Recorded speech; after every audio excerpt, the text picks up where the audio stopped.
Hola, gente libre. Bienvenidos a En Primera Plana. Trump dice que no es posible darle un juicio a todos y cada uno de los deportados. Dice que los tribunales e incluso la Corte Suprema están bloqueándole cada paso que trata de dar con la ley de enemigos extranjeros. Y hoy también se pronunció la Corte Suprema sobre otro asunto importante. La decisión se aprobó por la mínima, 5 votos contra 4. La Corte dice que algunos inmigrantes ilegales tienen derecho a permanecer algo más de tiempo en Estados Unidos, pero ese derecho no se aplica a todos, solo a los que aceptan autodeportarse. La Corte establece que a partir de ahora, el plazo se extiende si la fecha límite cae en fin de semana o feriado. En ese caso, el plazo termina el siguiente día hábil. Pero, ¿qué repercusiones tiene esta decisión? Hoy conoceremos un caso, y les pido un poco de paciencia, que ilustra cómo funciona por dentro la justicia en Estados Unidos, sobre todo en este caso que ha cambiado la decisión de la Corte Suprema. Y ahora, entremos en materia. Comencemos por las declaraciones de Trump. Trump dijo que en Estados Unidos no puede celebrarse un juicio por cada inmigrante ilegal. Se refería a un fallo reciente de la Corte Suprema. Ese fallo prohíbe al gobierno deportar con la ley de enemigos extranjeros, y este que escucharemos ahora ha sido su primer comentario público sobre el fallo. La Corte Suprema bloqueaba las deportaciones de pandilleros el sábado. Trump quería enviarlos a una prisión en El Salvador y publicó un mensaje en redes sociales. Dijo que los tribunales lo están obstaculizando e incluyó a la Corte Suprema en esa crítica. Un juez federal ya había bloqueado el uso de esa ley en Washington. Trump escribió: «Estoy haciendo lo que me eligieron para hacer». Asegura que, sencillamente, está tratando de expulsar a criminales, pero que los tribunales no lo dejan. Y agregó que aunque su equipo trabaja bien, se ve frenado por los jueces, incluso por la Corte Suprema a la que dijo respetar, pero cree que no lo dejan deportar criminales y terroristas, como él quiere. Específicamente mencionó a Venezuela y a otros países. Trump también dijo que no es viable concederle un juicio a todos y cada uno. Puso como ejemplo que hay cientos de miles de ilegales, de extranjeros ilegales, y que eso requeriría cientos de miles de juicios. Concluyó que eso no es posible hacerlo, estas fueron sus palabras. Después acusó a los tribunales de dejarse influenciar y dijo que la izquierda radical los intimida. Y cerró diciendo esto: «Si no sacamos a estos criminales, ya no vamos a tener país».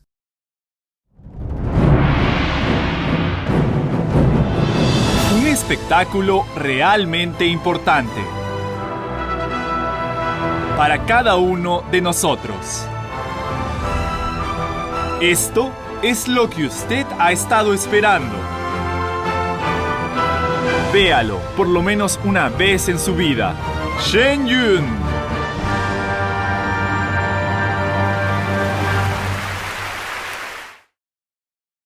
Y estos días, hablar de inmigración es hablar del caso Kilmar Abrego García. Varios críticos han reaccionado y dicen que el gobierno no sigue el debido proceso. El famoso caso es de un salvadoreño deportado en marzo. Varios congresistas demócratas han viajado a El Salvador ya, y fueron para pedir que lo regresen, que lo devuelvan a Estados Unidos. Pero funcionarios federales dijeron que Abrego es un extranjero ilegal, y que, posiblemente, pertenece a la Mara Salvatrucha, un grupo al que la administración del presidente Trump ha declarado terroristas este año. A Abrego también lo acusaron de trata de personas, de tráfico. Eso fue en 2022, según un informe del Departamento de Seguridad Nacional.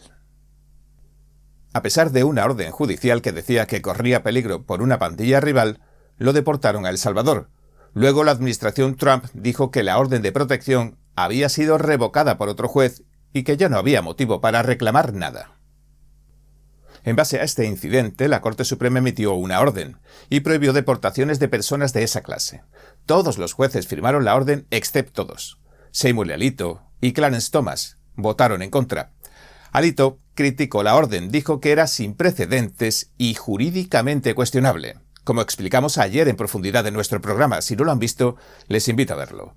La Corte actuó por una apelación de emergencia. La presentó la ACLU, denunciando que el gobierno reactivó las deportaciones bajo la ley de enemigos extranjeros. Entonces, a principios de abril, la Corte Suprema dictó una regla clara. Dijo que solo se puede deportar si el detenido puede defenderse antes en los tribunales.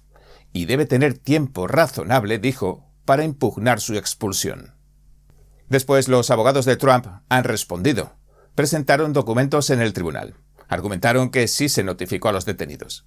Dijeron que los detenidos pudieron presentar habeas corpus y que varios incluso lo han hecho, y que existen documentos judiciales que lo constatan. Y sobre la importancia de los documentos va nuestra segunda noticia. No se vayan, no les dejará impasibles. Hoy también se pronunció la Corte Suprema sobre otro asunto importante.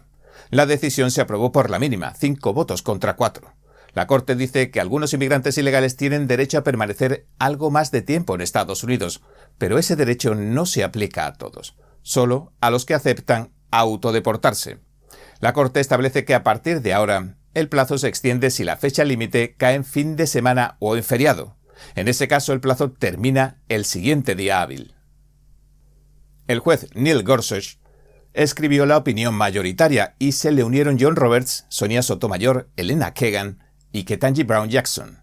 Los jueces Clarence Thomas, Samuel Alito, Brett Kavanaugh y Amy Coney Barrett votaron en contra.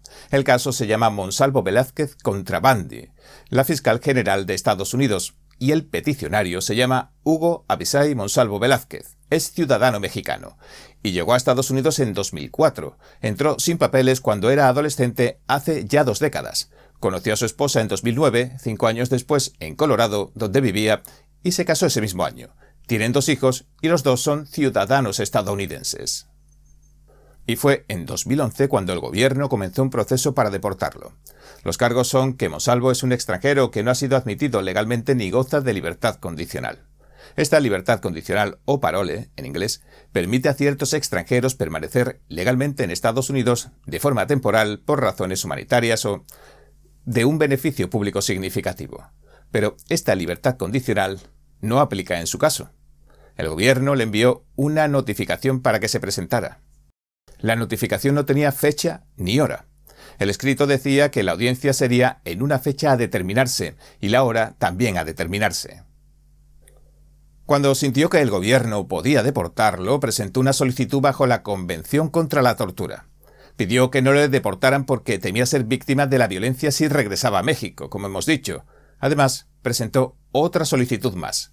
Pidió salir voluntariamente del país, por su propio pie. Este es el proceso que se conoce como autodeportación. Luego, un tribunal de inmigración rechazó su solicitud de protección. Dijo que no aplicaba la protección bajo la Convención contra la Tortura. Sin embargo, aceptó que Monsalvo saliera voluntariamente, ya que la ley de inmigración permite la salida voluntaria. Esa ley aplica para inmigrantes ilegales que poseen un buen carácter moral, pero tiene un límite temporal. Debe hacerse en un plazo de 60 días desde que se rechaza su apelación. Si el inmigrante no se va, pueden multarlo y también puede quedar inhabilitado para pedir cualquier beneficio migratorio por un periodo de 10 años, o incluso más, según la secretaria del Departamento de Seguridad Nacional, Kristi Noem. Váyase ahora. Si no lo hace, le encontraremos y le deportaremos. Y nunca podrá regresar. Pero si se va ahora, podrá tener la oportunidad de regresar y disfrutar de nuestra libertad y vivir el sueño americano. Estados Unidos da la bienvenida a quienes respetan las leyes, porque una nación fuerte es una nación segura.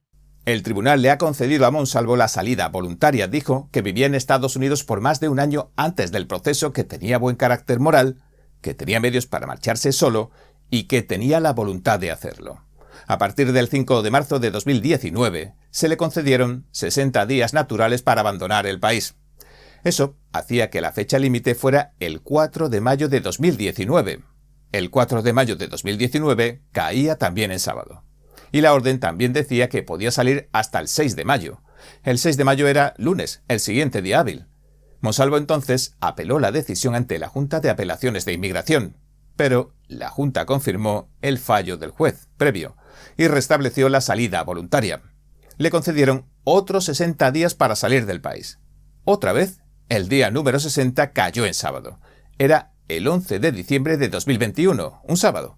Monsalvo presentó una petición ante la Junta el viernes 10 de diciembre, pero la Junta no aceptó los documentos ese día. La Junta los aceptó el lunes siguiente, el 13 de diciembre. Monsalvo dijo que el fallo Niz Chávez contra Garland de 2021 le daba derecho a cierto alivio.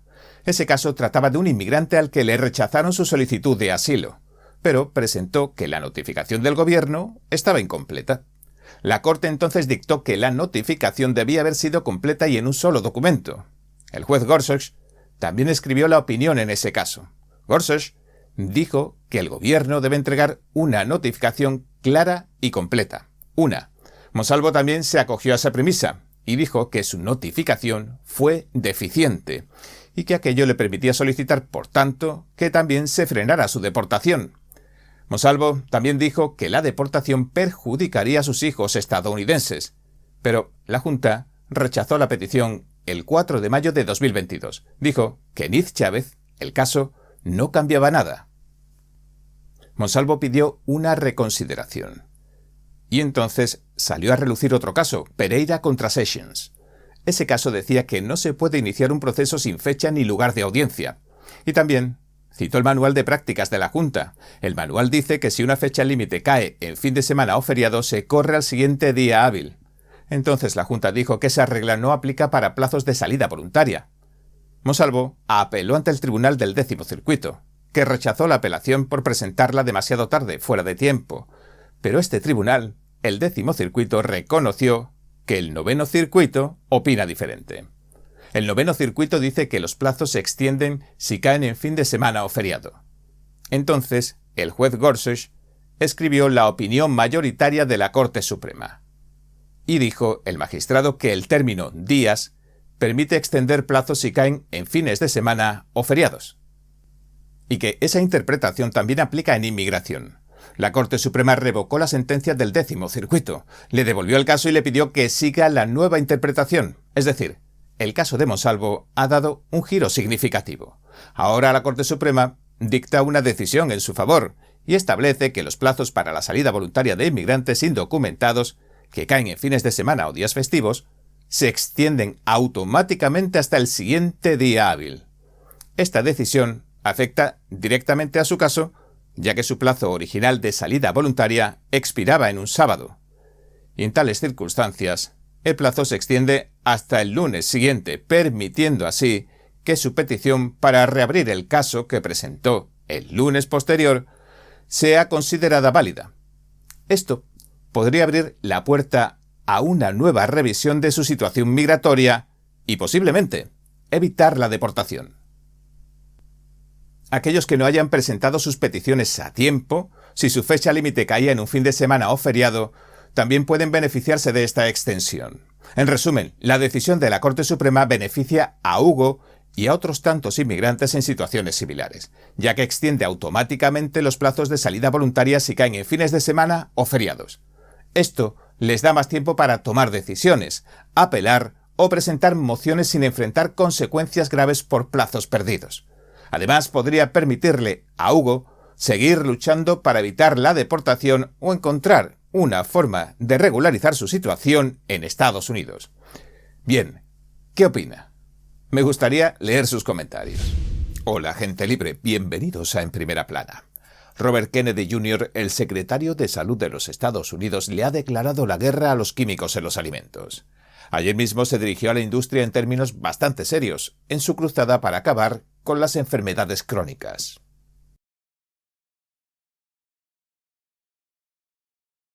Si quieren comer petróleo, que lo hagan en su casa, pero no deberían estar alimentándonos con eso al resto, y mucho menos a nuestros hijos.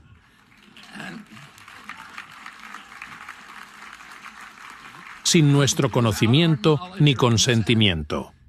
La frase no tardó en incendiar redes sociales, salas de redacción y foros ciudadanos por todo lo que implica. Pero, ¿se trata de una exageración?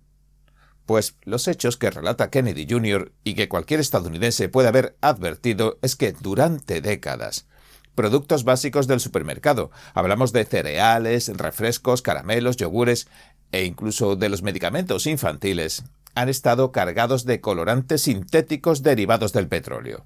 Pero no por necesidad nutricional como uno podría pensar, no por razones médicas, por marketing, por estética, por ventas en definitiva. Y ahora, después de medio siglo de permisividad, una nueva administración ha decidido cortar de raíz con ese legado tóxico. Y Kennedy no estaba solo. Lo acompañaba el nuevo comisionado de la FDA, el doctor Marty Makary. Makary es un cirujano con reputación de francotirador en temas de salud pública. Y su mensaje fue igual de directo, igual de demoledor. Hoy la FDA toma acción para eliminar los colorantes artificiales derivados del petróleo del suministro de alimentos y medicamentos estadounidenses. Durante los últimos 50 años, los niños estadounidenses han vivido en una sopa tóxica de químicos sintéticos. Enfóquese en la belleza, muestre la naturaleza, comparta la bondad, sienta la rectitud. 2025, la quinta competencia internacional de fotografía de NTD. Capture los momentos más hermosos a través de su lente. Sus obras se exhibirán en galerías y en múltiples plataformas en línea. Admírelas y colecciónelas.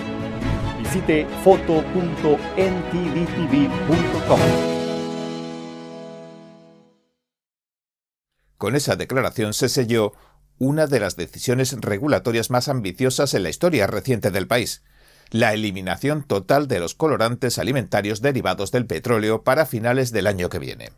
Un paso que no solo cambia la manera en que se producirá comida en Estados Unidos, sino que pone en jaque a una industria alimentaria que, al parecer, durante décadas ha venido operando a la sombra de los intereses económicos y el silencio institucional. Un país enfermo. Pero la de hoy no es solo una historia sobre colorantes, es una historia sobre enfermedades, sobre lo que comemos y lo que nos enferma, sobre unas cifras que nadie quiere detenerse a mirar. El 41% de nuestros niños tienen al menos una enfermedad crónica y 1 de cada 5 toma medicación. La respuesta no es más Ozempic, más medicación para el TDAH y más antidepresivos. Los medicamentos juegan su papel, pero tenemos que buscar las causas subyacentes. Aseguró que el cáncer y la diabetes están aumentando a ritmos que deberían alarmarnos a todos. Y sin embargo se preguntó dónde estaban los titulares en los medios, en los periódicos. Durante años, quizás por comodidad, se han atribuido estas cifras a la genética, a la falta de ejercicio o incluso a los malos hábitos. Pero en este nuevo enfoque, la raíz del problema está mucho más cerca del carro de la compra que del ADN. Y tiene nombres y números y apellidos: rojo 40, amarillo 5 y azul 1, entre otros muchos. La pérdida de atención y la hiperactividad no son problemas genéticos. Nuestra epidemia de obesidad no es un problema de fuerza de voluntad. Es algo que los adultos le han hecho a los niños. ¿Un nuevo movimiento? Detrás de este cambio hay algo mayor que una política pública. Está el movimiento MAHA, siglas de Make America Healthy Again. Esta es una coalición inédita que unió a madres, padres, votantes independientes, republicanos, demócratas y libertarios en torno a un propósito común: proteger la salud de los niños. La presión de este movimiento, según reconoció el propio Kennedy, fue fundamental para ganar una de las batallas más simbólicas contra la industria alimentaria. Una industria que, según dice, ha operado durante años con total impunidad gracias a lo que llama un cautiverio institucional, fruto del dinero que pagan las grandes corporaciones. Hay muchos conflictos que estamos eliminando ahora. Eso les permitía dejar de lado la ciencia. Hay una falta escandalosa de estudios sobre los colorantes que consumimos cada día. Kennedy sugirió que no se trata de algo accidental, sino de una forma de corrupción.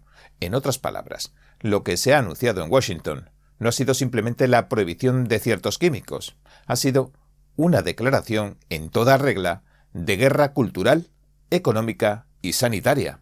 Una señal de que algo profundo está cambiando en el contrato social entre el Estado, la ciencia y el ciudadano. El disparo que rompió el silencio. Dejaremos de existir si seguimos así. La gravedad de la frase caló en la sala. Y no hablaba en sentido figurado. Hoy, Estados Unidos gasta alrededor de 1.8 billones con B de dólares al año en tratar enfermedades crónicas, la mayoría prevenibles, y muchas están relacionadas con alimentación, sedentarismo, aditivos, pesticidas, exposición ambiental. Es literalmente insostenible. Estamos gastando tanto en trastornos mitocondriales como la diabetes, como en defensa nacional. Es decir, es algo inviable, se mire por donde se mire.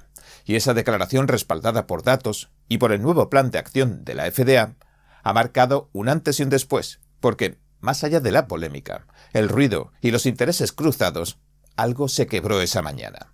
La idea de que nada iba a cambiar nunca, que las grandes corporaciones seguirían dictando qué se come y qué se calla. Pero esa mañana, frente a una sala llena de periodistas, científicos y madres activistas con lágrimas en los ojos, el sistema finalmente habló con voz propia. Y esa voz dijo alto y claro: basta de toxinas en los platos de nuestros hijos. Un país enfermo desde la infancia. Algunos se preguntarán, ¿cuál es la dimensión real de este problema? Pues, cuando hablamos de enfermedades infantiles en el siglo XXI, ya no hablamos de sarampión, paperas o varicela. Hoy, la infancia en Estados Unidos se enfrenta a un enemigo más difuso y persistente: la enfermedad crónica. Y aunque no lo parezca, esta crisis no empezó en los hospitales. Según el nuevo jefe de salud, puede haber empezado en los supermercados. Cifras que duelen. Lo que solía ser un dato que casi no aparecía en los archivos de salud pública, hoy se ha convertido en la norma. El asma, las alergias, el TDAH, es decir, la pérdida de atención y la hiperactividad, los trastornos del sueño, los desórdenes hormonales, los problemas digestivos, el autismo, el sobrepeso, son parte del paisaje cotidiano. Y lo más alarmante no es solo la cantidad, sino el rumbo que están tomando las cosas. En las últimas 3 décadas, los diagnósticos del TDAH en niños se han triplicado. La obesidad infantil ha alcanzado niveles nunca vistos. La diabetes tipo 2, considerada durante años una enfermedad de adultos, ahora es algo de lo más común en los adolescentes. Tenemos todas estas enfermedades autoinmunes, estas enfermedades exóticas. Y repito que nunca había oído hablar de la diabetes juvenil, la artritis reumatoide, el lupus, la enfermedad de Crohn y un centenar más. Eran simplemente desconocidas cuando yo era un niño. Nunca conocí a nadie con alergia a los cacahuetes. Nunca conocí a nadie con alergia a los alimentos. Entonces, ¿por qué 5 de mis 7 hijos tienen alergias? El ingrediente oculto. Ahora los colorantes alimentarios artificiales ocupan el centro del debate. Y no solo por ser omnipresentes, sino porque representan una de las tantas vías por las cuales los niños están expuestos a sustancias químicas desde edades bastante tempranas. Son derivados del petróleo, del alquitrán, y están presentes en todo, desde cereales hasta medicamentos pediátricos, como mencionamos. Algunos de los más comunes son Rojo 40 o Ayura Red AZ, Amarillo 5 o Tartrazina, Amarillo 6 o Sunset Yellow, Azul 1 o Brilliant Blue, Azul 2 o Indigo Time, Verde 3, Naranja B, aunque ya está en desuso, pero sigue legalmente autorizado, y el Citrus Red, o el número 2, que se usa para darle color a las cáscaras de las naranjas. En estudios de laboratorio, varios de estos colorantes han mostrado, según el equipo de Kennedy, efectos preocupantes en animales, como hiperactividad, daño a órganos, inflamación intestinal e incluso posibles cánceres en exposiciones prolongadas. El costo de la negación. Durante años, las agencias regulatorias estadounidenses han afirmado que estos aditivos eran seguros en las cantidades permitidas, dicen, pero esa afirmación ignora una verdad simple, según Kennedy. Los niños no consumen una sustancia aislada, sino una mezcla diaria y repetitiva de cientos de químicos. Y esto, dice la administración actual, les decidió enfrentar esa realidad de frente. Un daño generacional. Kennedy Jr. no dudó en conectar esta crisis con un hundimiento mucho más amplio del potencial humano. Cuando mi tío era presidente, solo el 3% de los niños tenía enfermedades crónicas. Hoy es alrededor del 60%. Es la quiebra de nuestra nación. El 74% de nuestros jóvenes no califican para el servicio militar. ¿Cómo vamos a mantener nuestro liderazgo mundial con una población tan enferma? El problema para Kennedy no es solo a nivel individual, es estructural, económico, es cultural y es político. No se trata de un grupo de niños enfermos, sino de una nación debilitada por dentro. Y hasta que no se cambie eso, no se puede aspirar a la grandeza otra vez. Una nueva era para la regulación alimentaria. Para entender el impacto de este anuncio, es fundamental mirar más allá de las decisiones políticas e incluso de los cambios regulatorios. Lo que ocurrió en el Departamento de Salud y Servicios Humanos el 23 de abril de 2025 no fue simplemente una reforma técnica o una nueva norma. Ha sido un verdadero golpe de timón en la forma en que las autoridades sanitarias de Estados Unidos gestionan el bienestar de los ciudadanos y particularmente el de los más vulnerables, los niños. La FDA siempre se ha visto como una institución lenta, burocrática y a menudo recibe críticas por su proximidad a las grandes corporaciones. Ahora acaba de hacer un cambio que pocos imaginaban posible. El despertar de la FDA. Durante décadas, los críticos han hablado de que no se tomaba ninguna acción para frenar los peligros que los aditivos alimentarios y los químicos industriales representan para la salud pública. Las declaraciones de McCarthy y Kennedy ayer pusieron fin a esa era. Un nuevo enfoque, honestidad brutal y acción decisiva. La transformación que ha sufrido la FDA bajo el liderazgo de Marty McCarthy ha sido nada menos que espectacular. El Dr. McCarthy, cirujano y experto en salud pública, siempre ha defendido con firmeza la necesidad de un cambio radical en las políticas de salud. Su enfoque directo y su disposición para hablar con franqueza sobre lo que está en juego le han ganado tanto admiradores como detractores. Y el anuncio de la eliminación de los colorantes alimentarios derivados del petróleo ha sido solo el primer paso, porque guarda en el cargador, según dice, una serie de reformas que van a marcar el futuro de la FDA. El Dr. Mark Hyman, colaborador de Kennedy y asesor de la Casa Blanca en políticas de salud, advertía de un cambio de enfoque. Ningún médico debe ver a sus pacientes luchar con enfermedades crónicas ligadas a los alimentos ultraprocesados y verse impotente para cambiarlo porque nuestras políticas alimentarias van décadas por detrás de la ciencia. Ya es hora, y está sucediendo, que la FDA y el HHS exijan transparencia total, revisiones independientes y normas de seguridad basadas en la ciencia para cada sustancia que se añade a nuestros alimentos. Los estadounidenses merecen un sistema alimentario que proteja su salud y no los intereses corporativos. Pero lo que muchos no sabían y que revelaron en la conferencia es que la decisión de eliminar estos colorantes no se ha visto impulsada solo por un cambio en la política pública, sino por el clamor cada vez mayor de ciudadanos y activistas que exigen el cambio. Como nunca antes, la presión de la ciudadanía, el activismo de grupos como MAHA, Make America Healthy Again, y las investigaciones científicas se alinearon con los intereses de la FDA. El peso de la ciencia detrás de las decisiones. El factor decisivo para la FDA fue la acumulación de evidencia científica que demostraba que los colorantes sintéticos no solo son innecesarios para la mayoría de los productos, también tienen consecuencias en la salud pública. Sugieren que hay pocos estudios serios sobre los efectos acumulativos de los colorantes alimentarios y los aditivos, pero que ya saben lo suficiente como para actuar en este momento, actuar ya. Y es que desde siempre las autoridades reguladoras se han aferrado a la premisa de que los productos eran seguros en niveles bajos de consumo. Sin embargo, Kennedy Jr. señala que la idea de que una sustancia es segura solo porque se consume en pequeñas cantidades todos los días durante años es un error gravísimo. Y que si esa sustancia está presente en muchos de los productos que nuestros niños consumen a diario, entonces es un problema mucho mayor.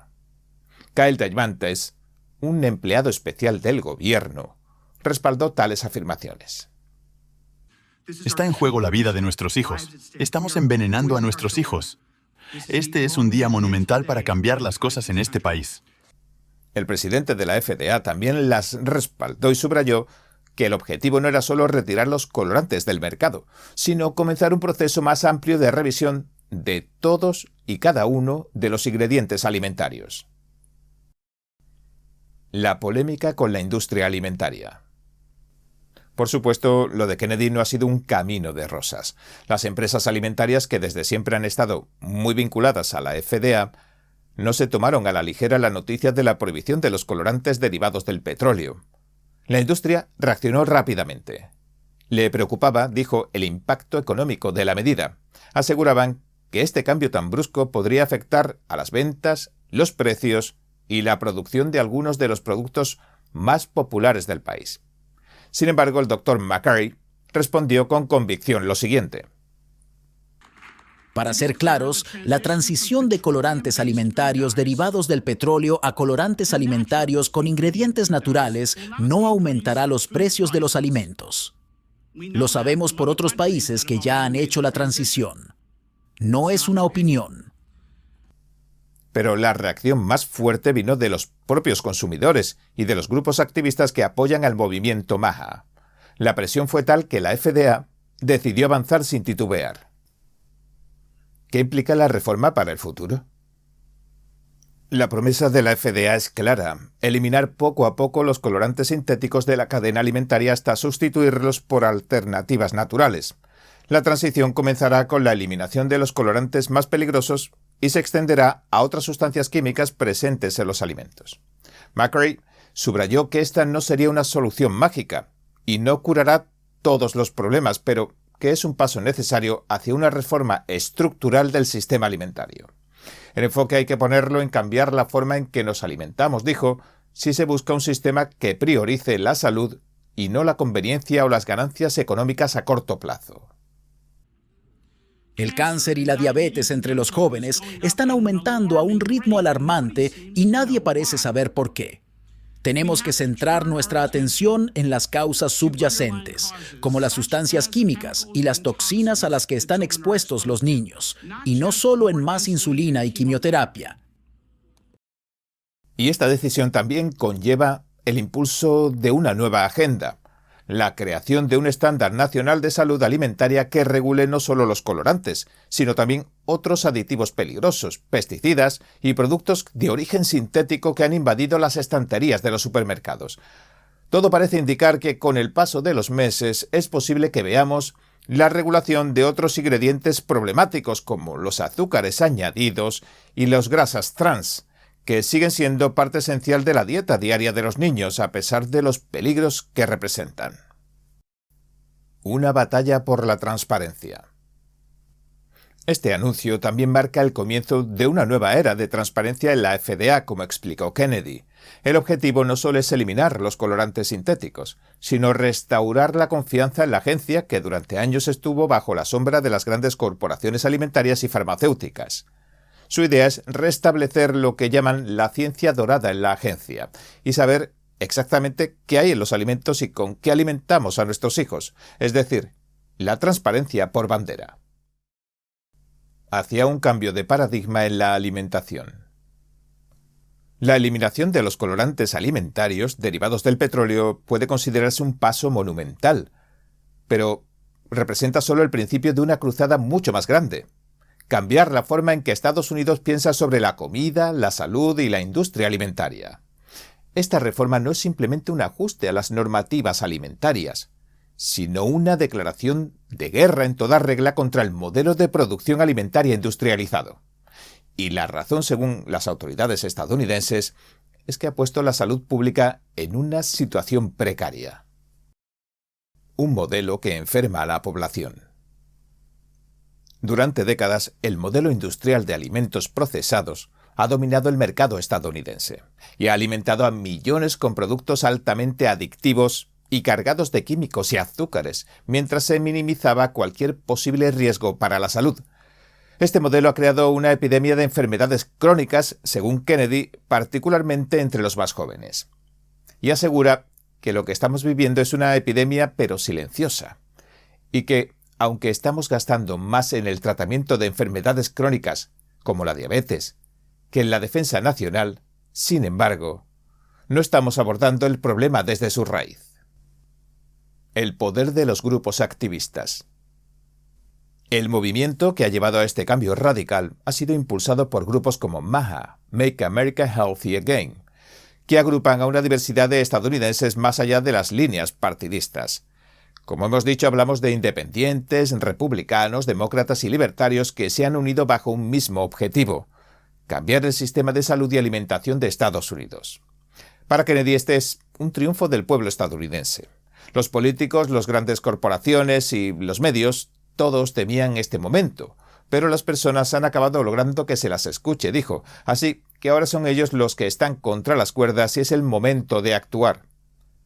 A lo largo de los años, estas organizaciones activistas han presionado de manera incesante por una regulación más estricta sobre los productos alimenticios. Incluso han luchado contra la normalización de productos tóxicos, de toxinas en los alimentos, y han buscado una mayor transparencia de la industria. Y ahora, gracias a esta presión, han logrado una victoria significativa. Los medios y la psicosis colectiva. Un componente, digamos, esencial de la lucha de Kennedy Jr. y McCarthy ha sido el enfrentamiento incesante con los medios de comunicación. Llevan años denunciando que son cómplices del status quo. La industria alimentaria y farmacéutica ha ejercido una influencia enorme sobre los medios de comunicación. Se han valido, dicen, de los enormes presupuestos que gastan en publicidad para hacer que promuevan productos perjudiciales para la salud. Y me gustaría señalar que parte de las ideas sobre estas enfermedades es por la mala praxis de los medios.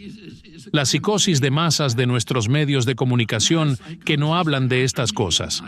Y una de las posibles razones por que actúan así es la cantidad de dinero en anuncios que les llega desde las compañías farmacéuticas a los medios de comunicación y también de estas empresas de alimentos.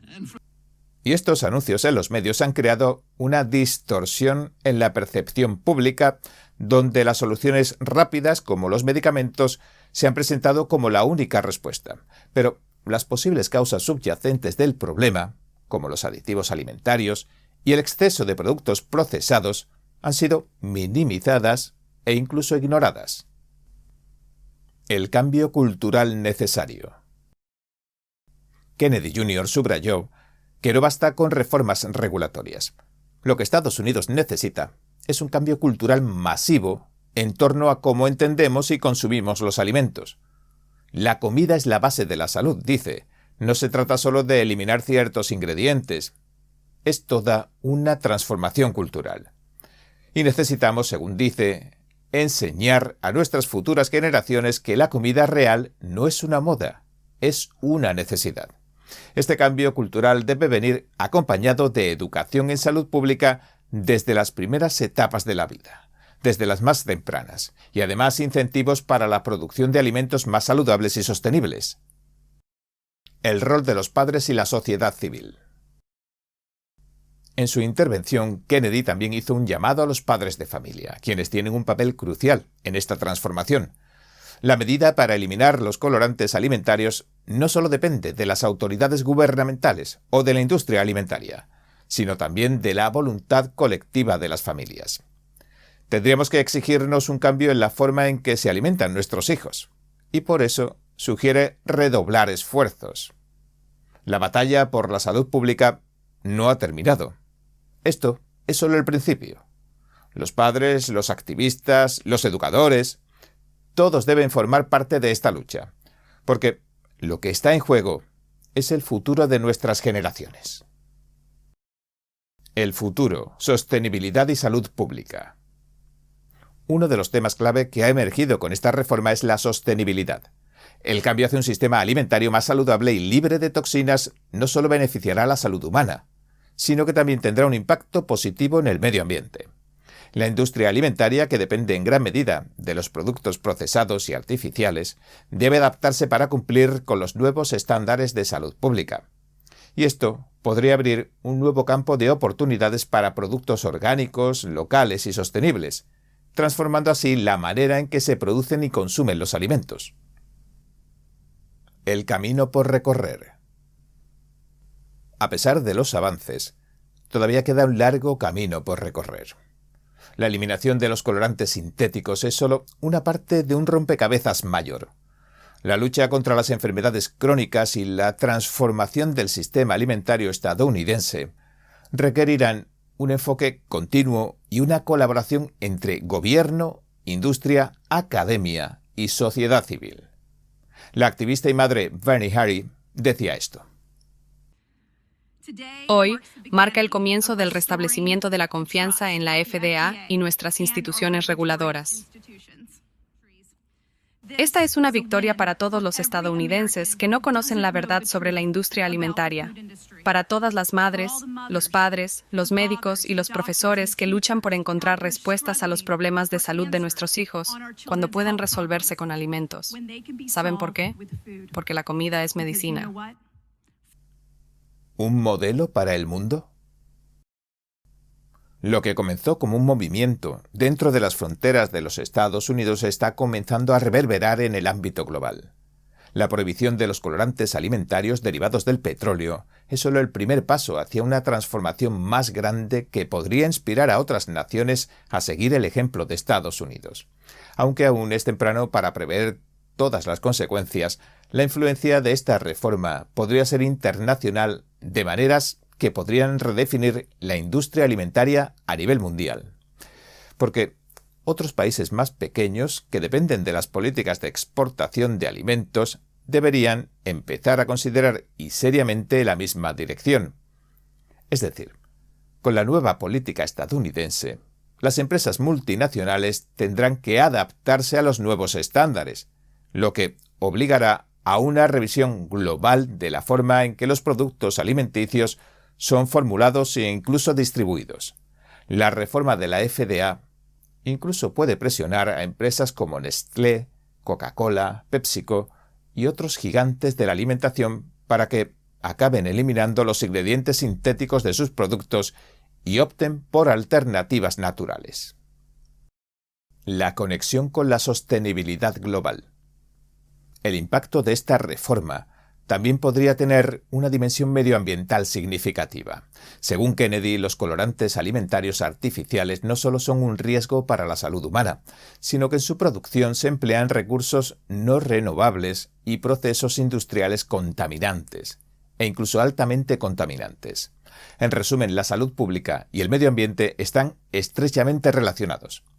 Porque, según sugiere el Dr. Macquarie, estamos hablando no solo de la salud de nuestros niños, sino de la salud del planeta.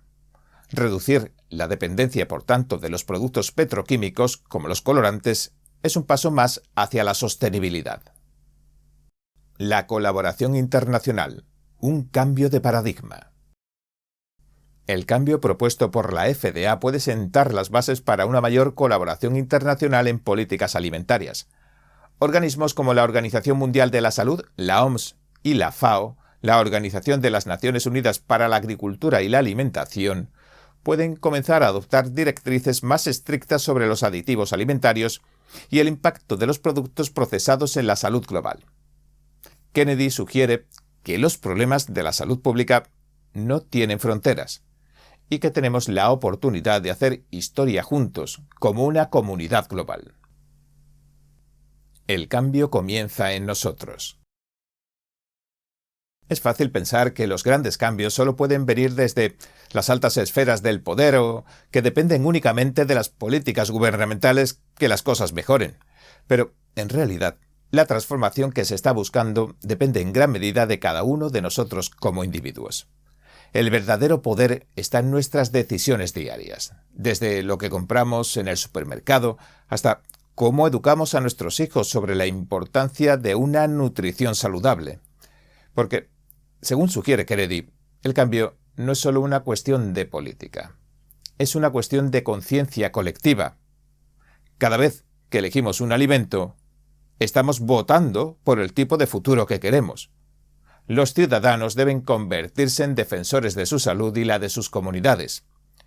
Exigir mayor transparencia en la industria alimentaria e incluso informarse sobre los productos que consumen y exigir cambios en las políticas públicas son pasos esenciales en este camino.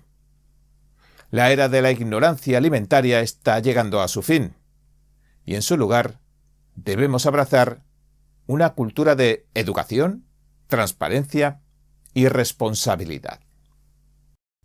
La importancia de la unidad colectiva.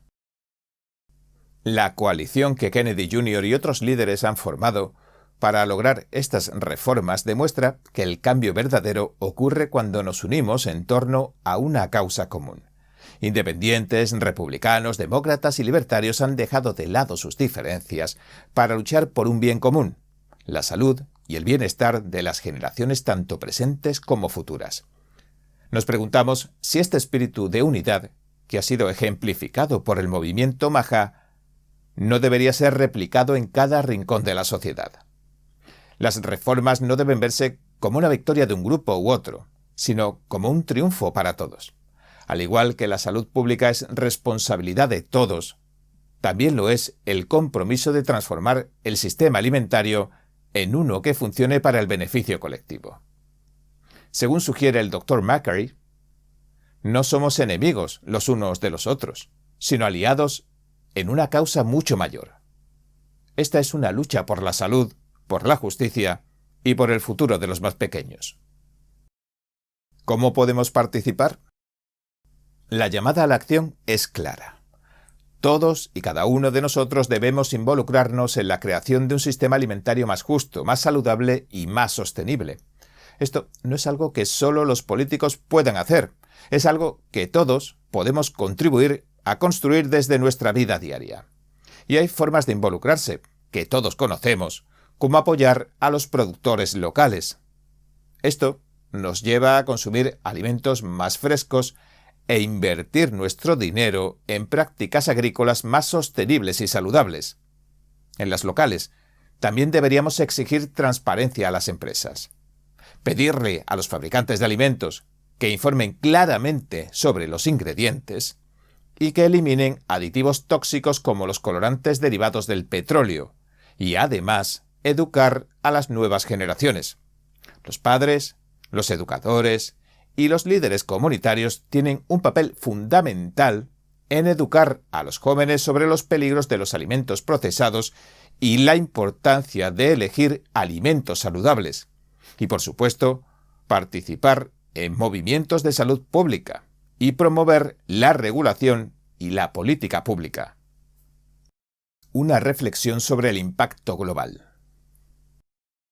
Si Estados Unidos, una de las naciones más grandes y poderosas del mundo, tiene éxito en reformar su sistema alimentario y abordar y, de alguna manera, solucionar los problemas de salud crónicos, el impacto sería global. Otros países seguirían su ejemplo y un cambio de paradigma en la salud pública podría extenderse a nivel mundial. Esta reforma no solo tiene el potencial de mejorar la calidad de vida en Estados Unidos, sino que también podría ser un modelo para otras naciones que enfrentan problemas similares de enfermedades crónicas y la expansión de trastornos metabólicos como la diabetes y la obesidad. Es posible que estemos presenciando el comienzo de un nuevo enfoque global hacia la salud, uno que desafíe las formas tradicionales de tratar enfermedades y que ponga en primer plano la prevención. La batalla no ha hecho más que comenzar. Como Kennedy dijo en su discurso, el verdadero trabajo acaba de empezar. La eliminación de los colorantes derivados del petróleo es solo el primer paso hacia un sistema alimentario más saludable. A medida que se avanza, se deben hacer más cambios. Por ejemplo, eliminar el azúcar procesado. El azúcar es veneno y los estadounidenses deben saber que nos está envenenando. Nos está provocando una crisis de diabéticos. Y citó el libro de su colaborador Hyman, el Dr. Hyman, de desintoxicarse del azúcar en 10 días, donde dice que es más adictivo que el crack. Además habló de revisar los productos lácteos, reducir el consumo de aditivos artificiales y, en última instancia, transformar la mentalidad colectiva sobre la comida. El futuro, entonces, dependerá de cómo nos movilicemos todos desde los gobiernos hasta los ciudadanos. Esta lucha puede ser larga, pero los frutos también pueden ser mucho mayores que los desafíos. Conclusión. Un compromiso con la salud y el bienestar. El camino, como se ve, hacia un futuro más saludable es largo, pero no imposible. Con el liderazgo adecuado, la unidad de los ciudadanos y el compromiso de las autoridades para implementar cambios sustanciales, podemos crear un mundo donde las generaciones futuras crezcan saludables, fuertes y libres de enfermedades crónicas evitables. El cambio está en nuestras manos. Cada acción cuenta. Es momento de dejar atrás la ignorancia y abrazar un futuro donde la salud y el bienestar estén al alcance de todos. Como sociedad, debemos estar preparados para asumir nuestra responsabilidad y ser parte activa de este movimiento por un cambio radical en la salud pública.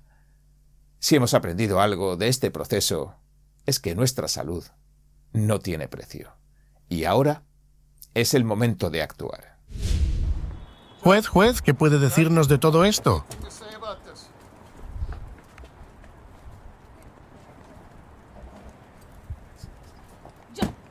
La juez Hannah Duggan abandonaba así la Corte Federal.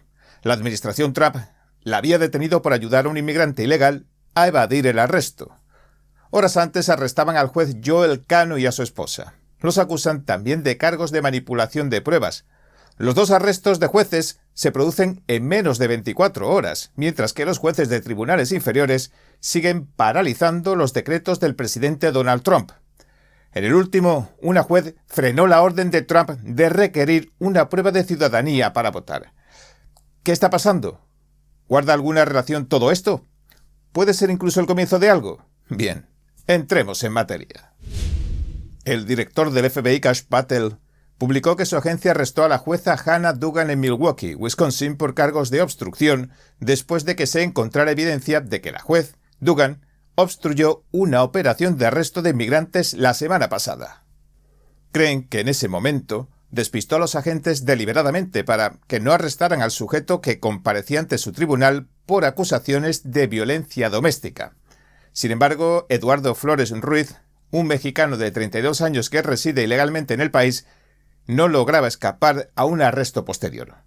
Patel dijo que la supuesta obstrucción de la juez, puso en un mayor peligro a la gente. La fiscal general de Estados Unidos, Pam Bondi, dio más detalles después y habló del tema de fondo, del que no se para de hablar desde hace semanas: un aparente activismo judicial. Cuando se ve a estos jueces intentando obstruir las iniciativas con las que se intenta hacer este país más seguro, ¿cuál es su mensaje para ellos? Os vamos a procesar y os estamos procesando. Me enteré de esto el día que sucedió. En realidad, no podíamos creer que un juez realmente hiciera algo así. Investigamos los hechos en profundidad. Esa es su foto en la pantalla. Hannah Duggan, que ahora está detenida. No puedes obstruir un caso criminal y en realidad debería avergonzarse. Era un caso de violencia doméstica y ella protegió a un acusado criminal en lugar de a las víctimas del crimen. Los registros judiciales que detallan el arresto de Duggan muestran que se le acusó de obstruir o impedir un procedimiento ante un departamento o agencia de los Estados Unidos y de ocultar a un individuo para evitar que lo descubrieran y arrestaran.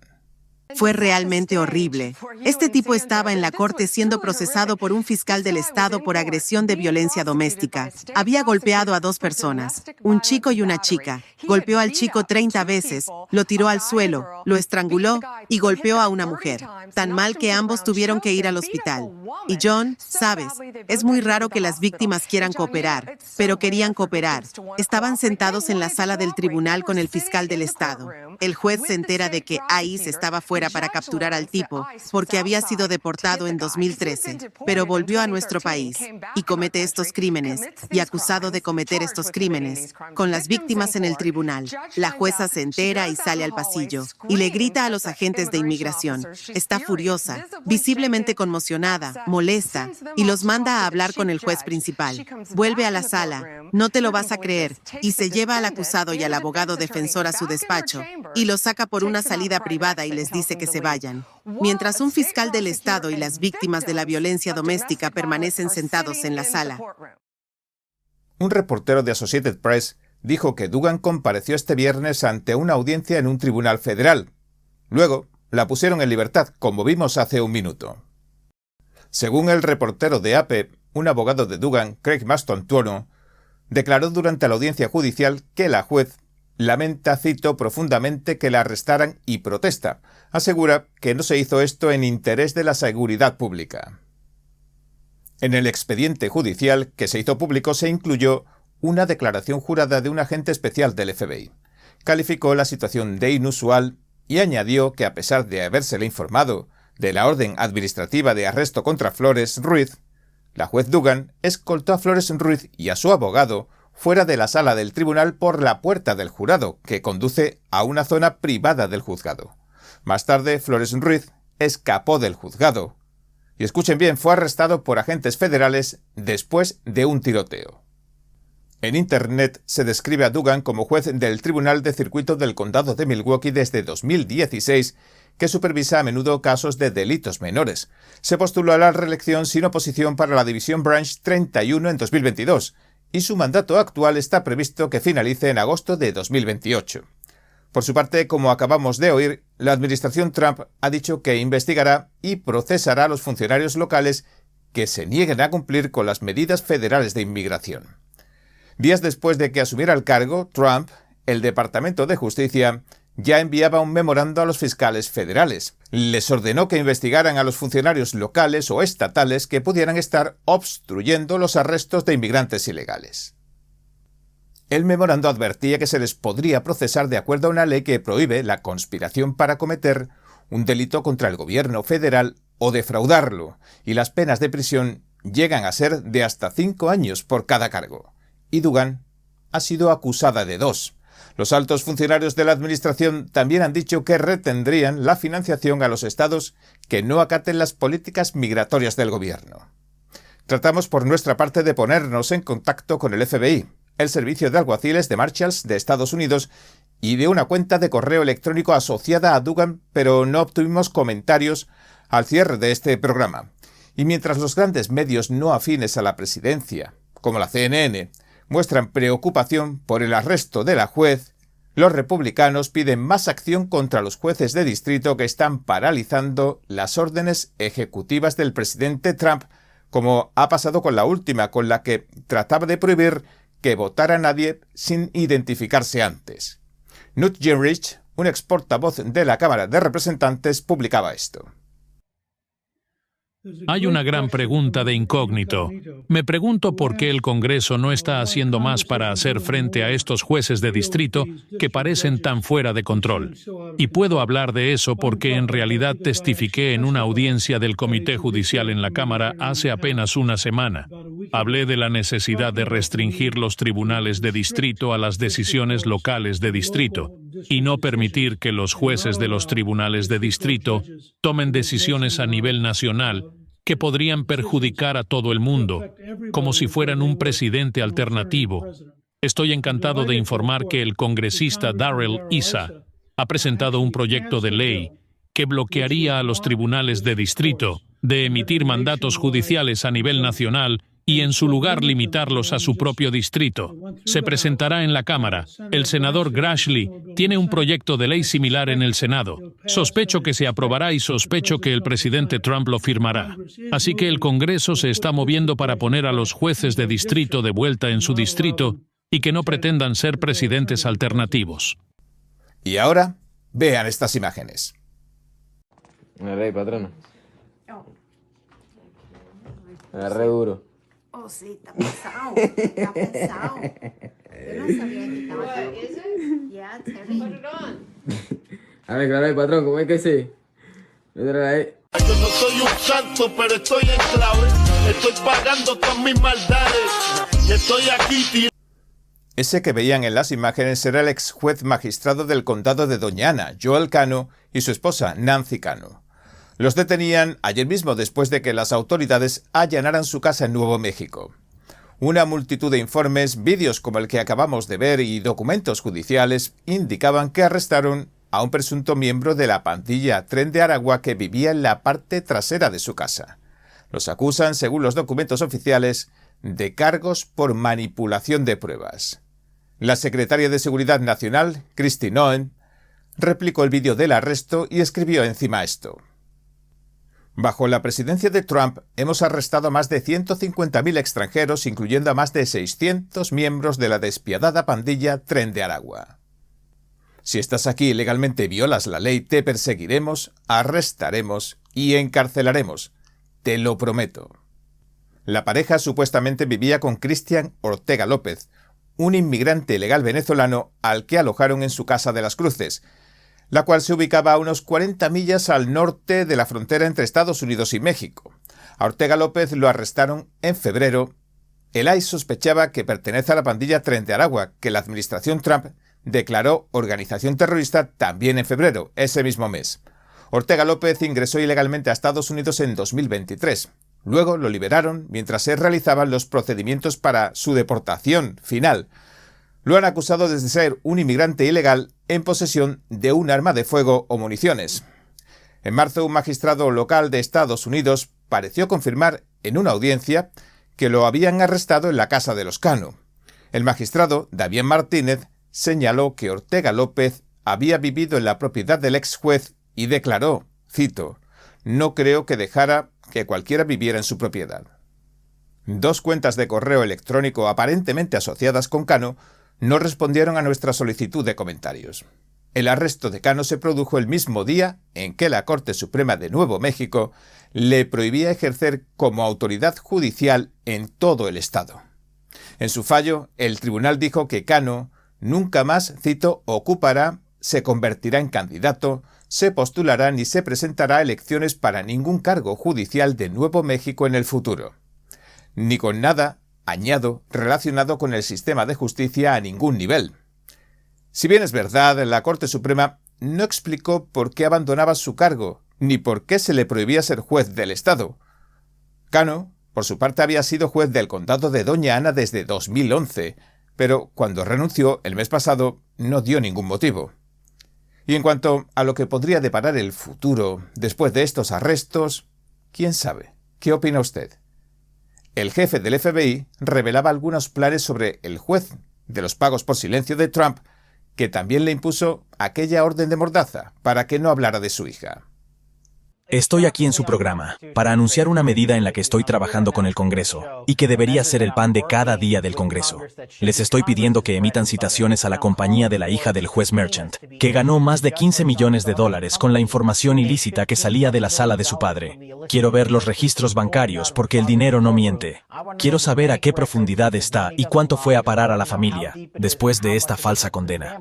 Y luego tenemos que investigar las violaciones reales de la FEC que este juez y su familia llevaron a cabo, porque él nunca debería haber estado supervisando este juicio para empezar, debido al dinero ilícito que estaba fluyendo desde las campañas y las violaciones inconstitucionales del debido proceso. Pero esto es solo el comienzo. Así que América está pidiendo que nuestro sistema judicial rinda cuentas, pero el Congreso es la única palanca que la tiene. Y espero que 1 o 2 miembros valientes del Congreso con los que estoy hablando emitan esas citaciones lo antes posible. Hola, gente libre. Bienvenidos a En Primera Plana. Hoy se cumplen los primeros 100 días del segundo mandato del presidente Donald Trump. Ha firmado decenas de decretos ejecutivos revirtiendo las políticas de la anterior administración en todo tipo de materias, desde la educación a la inmigración, que los jueces de tribunales inferiores no dejan de bloquear. Y la realidad es que hasta que el Congreso no codifique o haga ley esos mismos decretos, pues muchos están paralizándose. Y en este cambio del paradigma estadounidense, o de vuelta al mismo para algunos, hoy es noticia que el secretario de Defensa Peter Hegseth, siguiendo uno de esos decretos de Trump, trata de facilitar la reincorporación de los militares que rechazaron la vacuna COVID-19. También han aparecido informes que hablan del posible reemplazo del secretario. Pero, ¿qué se sabe? ¿Cuánto hay de cierto? Bien, entremos en materia. Estamos de vuelta con más cambios en el Departamento de Defensa. Les traigo novedades sobre la COVID-19 y las reincorporaciones. Sabemos que la anterior administración emitió órdenes ilegales de vacunas obligatorias sobre la vacuna experimental de la COVID-19. Usted lo sabe y nosotros lo sabemos. Por eso estamos haciendo todo lo que podemos, tan rápido como podemos, para reincorporar a los perjudicados por esas políticas. Estas fueron las palabras del secretario Hegseth poco antes de firmar el memorando. En enero, el presidente Trump firmó el decreto ejecutivo previo. Escribió: el mandato de vacunación fue una carga injusta, excesiva y completamente innecesaria para nuestros militares. Además, dieron de baja injustamente a los militares que rechazaron la vacuna, independientemente de los años de servicio prestados a nuestra nación, Incluso ni le concedieron a muchos la exención que deberían haber recibido. Luego, en febrero, el secretario Hegseth dirigía al departamento para comenzar a corregir este asunto en particular. Y este miércoles, el secretario firmaba el memorando que proporciona la nueva guía para reincorporar a los militares estadounidenses dados de baja injustamente por rechazar la vacuna contra la COVID. Si bien estas acciones representan un gran progreso, creo que se hacen necesarias más directrices para atender a los miles de miembros del servicio que se vieron injustamente perjudicados por el mandato de la vacuna COVID-19, escribió. La administración Biden ordenó en aquel entonces que todo aquel que quisiera seguir prestando servicio al país debía ponérsela obligatoriamente. Según el Pentágono, se apartó a 8.700 militares a la fuerza del servicio. Pero se desconoce el número de los que se marcharon voluntariamente. Ahora, el nuevo memorando ordena revisar los casos de aquellos miembros del servicio dados de baja en virtud de este mandato de vacunación ya extinto. La guía también facilitará que se eliminen las sanciones impuestas a los militares por el simple hecho de negarse a vacunarse contra la COVID-19, incluyendo ascensos y bajas no honorables para aquellos que apartaron de sus cargos por negarse a la vacuna COVID-19. Tratamos de depurarlo, de limpiarlo todo. Hegseth también reconoció que el proceso de reincorporación no está saliendo tan bien como se esperaba, pero aseguró que el Pentágono no deja de esforzarse para cambiar eso. No dejamos de conversar con ustedes para hacerlo bien. También estamos trabajando con la Casa Blanca. Queremos que todos los perjudicados por el mandato de vacunación regresen a las Fuerzas Armadas, personas de conciencia, guerreros de conciencia, a nuestras formaciones. Tom Dell, subsecretario de Defensa para Personal y Preparación y encargado de llevar a cabo las reincorporaciones, añadió algo de información. Dijo, los exmiembros del servicio que apartaron involuntariamente del servicio solo por su estado de vacunación contra la COVID-19 ya están recibiendo cartas de disculpa del departamento por correo, junto con instrucciones sobre cómo pueden reincorporarse al servicio. Según explica Dill, una característica clave del programa de reincorporación es ofrecer pagos retroactivos a los despedidos involuntariamente. Los miembros del servicio que decidieron retirarse voluntariamente no recibirán el pago retroactivo, pero podrán regresar a su rango y nivel de salario anteriores. Antes de reincorporarse, todos pasarán por un proceso de evaluación de revisión administrativa. Tienen cerca de un año para presentar la reincorporación, ya que el plazo acaba el 1 de abril del año que viene. Mientras tanto, el reclutamiento en el ejército de tierra, las fuerzas aéreas y los marines subieron por encima del 100% según la Fox. Lo llamamos internamente el efecto Trump. La realidad es que cuando se recuperan los combates de guerra y la letalidad, porque es algo serio, lo que estamos haciendo aquí es algo serio. Volver a ser soldados y combatientes de guerra, los estadounidenses quieren volver, quieren alistarse. Estas cifras de reclutamiento no me sorprenden. No me sorprenden en absoluto. Son el reflejo de un anhelo del pueblo estadounidense, de los jóvenes de estar orgullosos de su país, de estar orgullosos de sus militares, y hay que asegurarse de que cuando sirven se les da todo lo que necesitan. Por eso he luchado por el presupuesto que necesita el Departamento de Defensa, y el presidente dijo que tendremos nuestro primer presupuesto de $1 billón. Así que anticipa Hegseth que el presupuesto para 2025 será de $1 billón en lugar de los 895.000 millones que se presupuestaba. Todo un récord histórico y una subida significativa que refleja la prioridad que le otorga la nueva administración a la modernización de las Fuerzas Armadas, la competencia estratégica con potencias como China y el fortalecimiento de la defensa nacional, con un fuerte enfoque en la seguridad de las fronteras. También se espera que se invierta gran parte en áreas como la inteligencia artificial, los misiles de largo alcance, las capacidades espaciales y la ciberseguridad. Y es que el cambio de rumbo que está tomando el Pentágono bajo el liderazgo de Hegseth resulta bastante notorio. Se acabaron las distracciones. Se acabó la ingeniería social. Se acabó la secta del cambio climático. Se acabaron los tanques eléctricos. Se acabó la confusión de género. Se acabaron los pronombres. Se acabaron las excusas. Se acabaron las cuotas. Basta de estupideces desorientadoras que desvirtúan a los mandos y el espíritu de mando. Nos concentraremos totalmente en nuestra misión, la de combatir. No obstante, O, por lo tanto, según algunos, el secretario se encuentra en el centro de algunas controversias, las cuales niega rotundamente.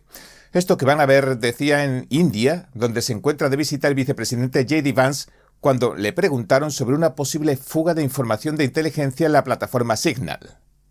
¿Todavía confía en el secretario? Mire, confío al 100% en el secretario. Sé que el presidente lo hace, y en realidad todo el equipo lo hace. Es una de las cosas más extrañas de la nominación de Hegseth. Desde el principio, parece que los medios quieren hundirlo. Y cuando fracasaron, y lo confirmaron, decidieron que seguirían adelante con la iniciativa de destruir a Pete Hegseth como hombre, y como secretario de Defensa. Creo que está haciendo un gran trabajo. Creo que le ha devuelto un cierto espíritu al Departamento de Defensa. Vance opina que habría que centrarse en las exitosas cifras de reclutamiento actuales, un problema hasta hace poco del Ejército, la Marina y las Fuerzas Aéreas.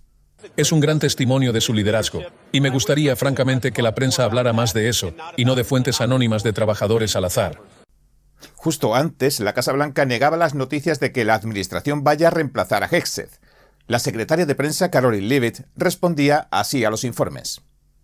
Escribió: la historia de NPR es una noticia completamente falsa, basada en una fuente anónima que claramente no tiene idea de lo que está hablando. Leavitt también dijo que cuenta Hegseth con el apoyo incondicional del presidente. Y el mandato del expresentador de Fox News, Hegseth, como secretario de Defensa, también tuvo un comienzo turbulento. En marzo se filtraron los mensajes de un chat grupal de Signal que mantenía con varios otros funcionarios de la administración Trump sobre los ataques aéreos estadounidenses en Yemen. Y esto desató una polémica mediática y una investigación del inspector general interino del Pentágono. La última controversia surge tras informes de que Hegseth supuestamente compartió cronogramas de ataques aéreos en un segundo chat de Signal. Esta vez también habrían estado su esposa, su hermano y su abogado en el chat. Pero a principios de esta semana, en la Casa Blanca, el secretario desestimó las nuevas acusaciones calificándolas de difamaciones de extrabajadores a los que se ha despedido recientemente. Qué gran sorpresa que despidieran a algunos de esos filtradores y que de repente salieran un montón de artículos difamatorios de los mismos medios que difundieron el bulo de Rusia. Esto es lo que hacen los medios. Toman fuentes anónimas de exempleados descontentos y luego intentan desprestigiar a la gente y arruinar su reputación. No va a funcionar conmigo, porque estamos cambiando el Departamento de Defensa, devolviendo el Pentágono a los combatientes, y las difamaciones anónimas de exempleados descontentos sobre noticias viejas no importan. La semana pasada conocimos que suspendieron a 3 funcionarios de alto perfil del Pentágono. El Departamento de Defensa los estaba investigando por filtraciones. La secretaria de prensa Leavitt decía poco después que filtraron información contra su jefe a las agencias de noticias de la sala de prensa, y que la administración no toleraría individuos que filtren información a los medios de siempre, particularmente cuando se trata de información delicada o sensible. También se hizo eco de la opinión de Hegseth de que estaba siendo objeto de una campaña de desprestigio para impedir que ponga en marcha cambios monumentales, así los calificó, en el Pentágono. Permítanme reiterar que el presidente apoya firmemente al secretario Hegseth y el cambio que está generando en el Pentágono. Y los resultados que ha logrado hasta el momento hablan por sí solos. Hola, gente libre. El presidente salvadoreño Nayib Bukele, un aliado del presidente estadounidense Donald Trump, ha propuesto intercambiar a los venezolanos deportados de Estados Unidos por los opositores que detuvo el gobierno venezolano durante las últimas elecciones. Mientras tanto, el juez del Tribunal Supremo, Samuel Alito, califica de judicialmente cuestionable que la Corte Suprema haya emitido una orden para bloquear las deportaciones de las pandillas venezolanas. ¿Qué pasará ahora? ¿Qué opinan los protagonistas de esta batalla política en la que se entremezclan soberanía, inmigración ilegal y una inesperada orden del Tribunal Supremo en mitad de la noche? Bien, entremos en materia. Bukele escribió a Maduro: quiero proponerle un acuerdo humanitario que contemple la repatriación del 100% de los 252 venezolanos que fueron deportados a cambio de la liberación y entrega de un número idéntico, 252, de los miles de presos políticos que usted mantiene. El dirigente salvadoreño indicó que todos estos venezolanos que tenían bajo custodia en su cárcel de máxima seguridad habían sido detenidos en el marco de una operación contra pandillas como la venezolana Tren de Aragua en Estados Unidos, y luego enviados en avión, y añadió lo siguiente. A diferencia de nuestros detenidos, muchos de los cuales han asesinado, otros han cometido violaciones y algunos incluso habían sido arrestados en múltiples ocasiones antes de ser deportados, sus presos políticos no han cometido ningún delito. La única razón por la que están encarcelados es por haberse opuesto a usted y a sus fraudes electorales. Bukele propuso así un acuerdo que le permitiría intercambiar a los presos que se opusieron a la reñida reelección del presidente venezolano Nicolás Maduro en 2024 con los venezolanos deportados a El Salvador desde Estados Unidos. Pero Venezuela ya ha indicado que no va a aceptar la oferta de Bukele. Incluso ha insistido en que liberen inmediatamente a los venezolanos bajo custodia salvadoreña. Horas después, en respuesta, el fiscal general de Venezuela, Tarek William Saab, calificó de cínica la declaración de Bukele. Saab se refirió al CECOT, la prisión salvadoreña donde se encuentran alojados los deportados estadounidenses, como, cito, un centro de tortura creado por la mente macabra de Bukele. Y dijo que acababa de admitir que mantiene secuestrado Bukele a 252 venezolanos en El Salvador. Ha denunciado su desaparición forzosa, exige fe de vida, su estatus judicial e informe médico y su inmediata liberación. Al principio de su administración, Trump llegó a un acuerdo con Bukele para enviar a cientos de deportados cuyo país de origen no aceptaba. A cambio, se le entregaría a El Salvador $6 millones anuales. Para Estados Unidos es una suma muy por debajo de lo que le costaría su manutención en Estados Unidos, y para El Salvador, según Bukele, es una contribución más para lograr lo que se propone hacer, un sistema carcelario sostenible. Desde el acuerdo, ambos líderes han mantenido una estrecha colaboración. Los deportados bajo el acuerdo, en su mayoría, pertenecían a pandillas u otros grupos de crimen violento organizado. Muchos son venezolanos que forman parte de la pandilla Tren de Aragua y han sido condenados por delitos violentos como asesinato o violación en Estados Unidos o en otros lugares. Bukele señaló en su publicación que Maduro se había quejado abiertamente del trato a los venezolanos, llamándolos presos políticos de la administración Trump. Bukele rechazó esa interpretación y marcó una raya en la arena, escribiendo lo que vimos hace un momento. Dijo, a diferencia de ustedes, no tenemos presos políticos. Pero, concretando, tanto la oferta como los comentarios de Bukele se refieren a los detenidos por oponerse a la reelección del gobierno de Maduro en 2024. Una reelección que ha sido objeto de mucho examen y que la mayoría de Occidente ha reconocido como ni libre ni justa.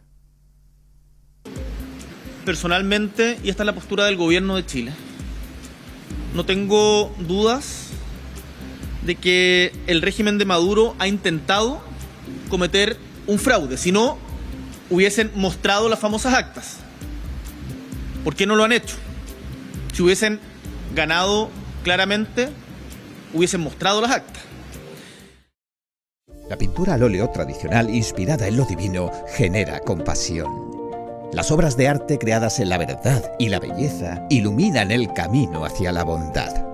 Redescubra el arte tradicional. Reviva la cultura clásica. Cordialmente invitamos a pintores al óleo de todo el mundo a participar en la 7ª Competencia Internacional de Pintura al Óleo de NTD, una celebración del realismo clásico. Visite oilpainting.ntdtv.com. Bajo la presidencia de Joe Biden, el gobierno estadounidense dictaminó que Maduro había cometido un fraude electoral generalizado, que trataba de aferrarse al poder en unas elecciones donde reinaba un fuerte sentimiento en su contra en Venezuela.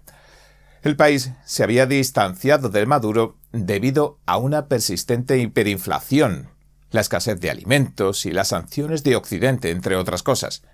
Se considera por mucho que el candidato opositor Edmundo González ganó esa contienda con el 65% de los votos o más.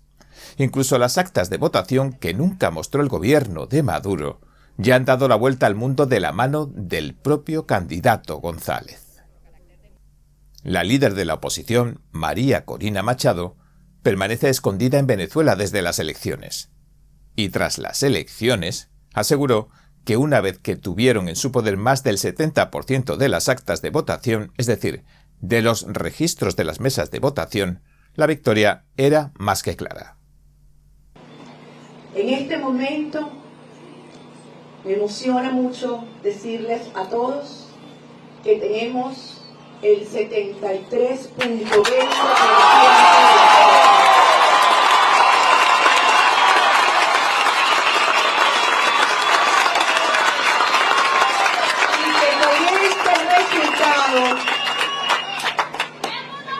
Nuestro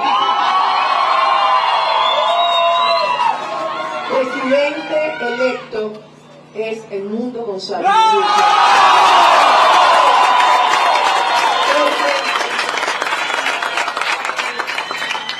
Con las actas que nos faltan, aunque el CNE les pusiera el 100% de los votos a Maduro, no alcanzan el mundo. Con lo que ya tenemos. La diferencia fue tan grande. La diferencia fue apabullante. La diferencia fue en todos los estados de Venezuela, en todos los estratos, en todos los sectores, en todos ganamos. Sin embargo, y pese a las protestas tanto nacionales como internacionales, el Estado declaró a Maduro ganador con alrededor del 51% frente al 43% de González. Ahora, el acuerdo de Bukele propone que se libere a todos los que arrestó el gobierno de Maduro por reaccionar a estos resultados oficiales.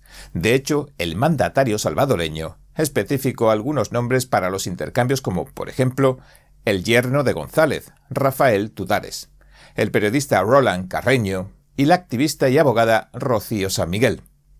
Bukele también exigió que la madre de María Corina Machado, quien fue la líder inicial de la oposición antes de que el Estado le prohibiera participar en las elecciones, pues que su madre fuera incluida en el canje porque sufre, dijo, intimidación diaria y ve su acceso a servicios básicos como la electricidad y el agua saboteados.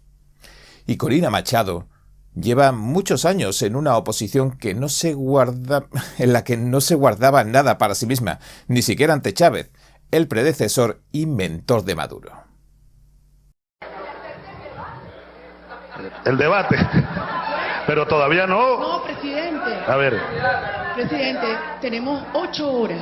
¿8? Escuchando. Ajá. Usted describir un país muy distante del que estamos sintiendo todas las mujeres y las madres venezolanas. Hemos llegado al extremo. Hemos llegado por favor. Al extremo de escuchar que hay aumento en la producción de leche, cuando usted sabe que hoy en día hay mujeres, madres, que asisten a bodegas, a automercados y han llegado a la fuerza por 1 litro de leche porque no tienen que llevar a sus casas. Este es el momento de darle respuestas al país, a las más de 180.000 madres y mujeres que en estos 13 años han perdido a sus hijos, a sus esposos, a sus padres, y a los cuales no se les ha hecho justicia. Esto es lo que queríamos escuchar, la Venezuela decente, y la que no quiere definitivamente avanzar hacia el comunismo. Quiere respeto a la propiedad y queremos una Venezuela de solidaridad, una Venezuela de justicia, una Venezuela de superación. Por favor. ¿Cómo puede usted hablar de que respeta al sector privado en Venezuela cuando se ha dedicado a expropiar, que es robar?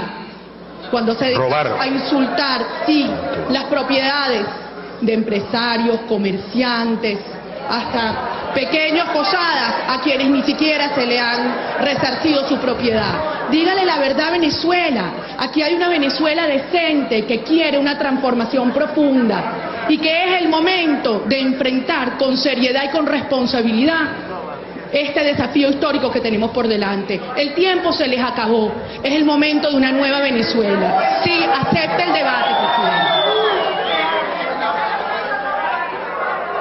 Bien. Bukele además exigió la liberación de los solicitantes de asilo que se encuentran atrapados en la embajada argentina como parte del asedio que ordenó Maduro tras las elecciones de junio de 2024. Y es que estos líderes opositores acusados de delitos contra el Estado por el gobierno de Maduro buscaron refugio en la embajada argentina. Y debido a que los aceptaron y siguen albergándolos, el edificio de la embajada argentina ha sido bloqueado y su electricidad limitada. Bukele describió a la jefa de campaña de Machado, Magalli Meda, así como a Pedro Urruchurtu o Humberto Villalobos como algunos de los líderes políticos que se encuentran allí albergados.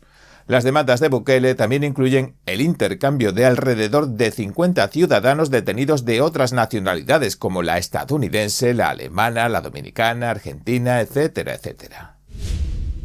Y en este marco, el juez de la Corte Suprema Samuel Alito ha presentado una enérgica opinión en contra de la orden judicial que emitió la Corte Suprema para impedir temporalmente que la administración Trump deporte a presuntos miembros de la banda criminal venezolana Tren de Aragua.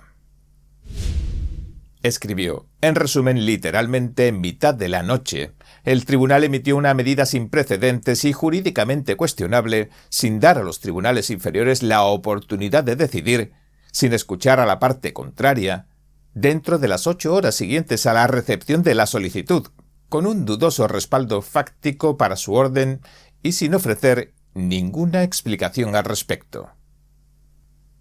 Y continuó explicando su postura diciendo: me negué a sumarme a la orden del tribunal porque no teníamos ninguna buena razón para pensar que, en esas circunstancias, emitir una orden a medianoche fuera necesario o apropiado.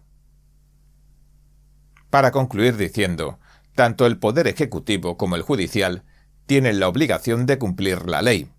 El Poder Ejecutivo debe proceder conforme a nuestra orden en el caso Trump contra JGG, y este tribunal debe seguir los procedimientos establecidos. El juez Clarence Thomas respaldó la opinión sobre el caso de los 5 venezolanos, presuntos miembros del Tren de Aragua, que intentan no ser deportados bajo la ley de enemigos extranjeros, pero lo más controvertido del bloqueo, lo dijo después. Para Alito, los jueces del Supremo actuaron a pesar de que no está claro que la Corte tuviera jurisdicción o autoridad para escuchar el caso. Como comentamos el 7 de abril, en el caso Trump contra JGG, la Corte Suprema le dio la razón a Trump.